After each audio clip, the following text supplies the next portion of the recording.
ఉంటాం. నేను ఈ వేదిక మీద నుంచి ఒక్క మాట స్పష్టంగా చెప్పదలుచుకున్నా. ఆశపడుతున్నోళ్లకు వంట పెదాలంట ఊగులాడుకుంటూ ఉంటాయి, కింద నక్క కూర్చొని ఎదురు చూస్తుందంట వంట పదాలు రాళ్ళు పడితే ఎత్తుకొని ఉరుకుదామని. ఇవాళ బీఆర్ఎస్ వాళ్ళు కూడా గట్లనే ఇంకొస్తుంది మాకు అధికారం అని వాళ్ళు ఆలోచన చేస్తారు.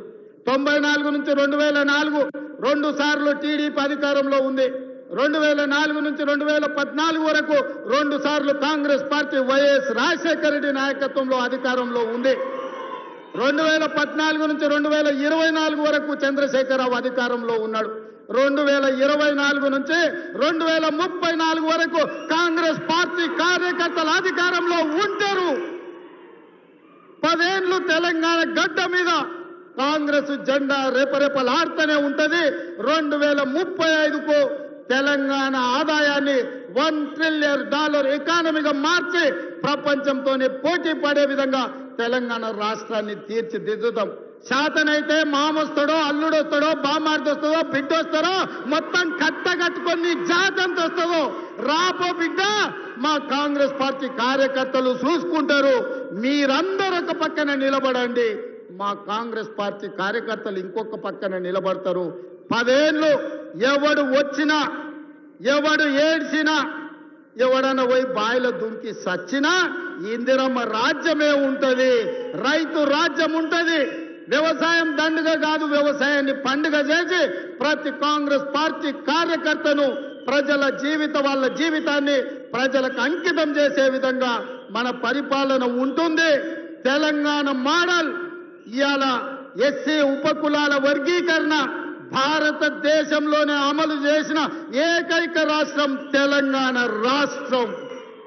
అదేవిధంగా 1931లో బ్రిటిష్ వాళ్ళు కులగణన చేస్తే 100 ఏళ్ల తర్వాత భారతదేశంలో మొట్టమొదటి రాష్ట్రం తెలంగాణ రాష్ట్రం. జనగణనలో కుల గణన చేసి దేశానికి ఆదర్శంగా నిలబడి నరేంద్ర మోడీ మెడలు వంచి దేశంలోనే కులగణన చేసే విధంగా ఇవాళ పరిపాలన అందిస్తున్న రాష్ట్రం తెలంగాణ రాష్ట్రం. ఇదే కాదు, రేపు జరగబోయే స్థానిక సంస్థలల్లా 42% బలహీన వర్గాలకు రిజర్వేషన్లు ఇస్తామని మా నాయకుడు రాహుల్ గాంధీ చెప్పిండు.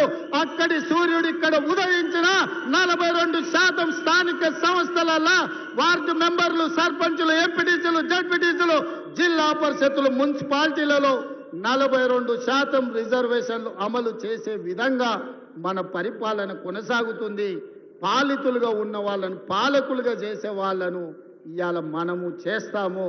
ఆనాడు దండం దొర అన్నోళ్ళనే ఇవాళ రాజ్యం నడిపే విధంగా వాళ్ళ చేతిలో అధికారాన్ని, రాజ్యాధికారాన్ని పెట్టడానికి ఇవాళ మన ప్రభుత్వం, మన పార్టీ ప్రయత్నం చేస్తుంది. ఈ ప్రయాణం 10 సంవత్సరాలు ఆగకుండా సాగాల్సిందే. మీ ఆశీర్వాదం ఉండాల్సిందే. నాకు సంపూర్ణమైన నమ్మకం వచ్చింది.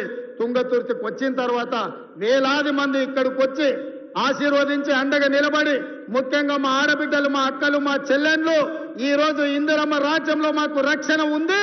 సోనియమ్మ రాజ్యంలో పనికి ఆహార పథకం తేవడమే కాదు, ఈరోజు ఉపాధి హామీ పథకాన్ని తీసుకొచ్చి ఆడబిడ్డల్ని ఆదుకున్న ఈ ప్రభుత్వం చల్లగా ఉండాలని ఆశీర్వదించడానికి విచ్చేసినందుకు మీ అందరికీ మనస్ఫూర్తిగా ధన్యవాదాలు తెలియజేస్తూ మీ అందరి దగ్గర సెలవు తీసుకుంటున్న మిత్రులారా, జై కాంగ్రెస్.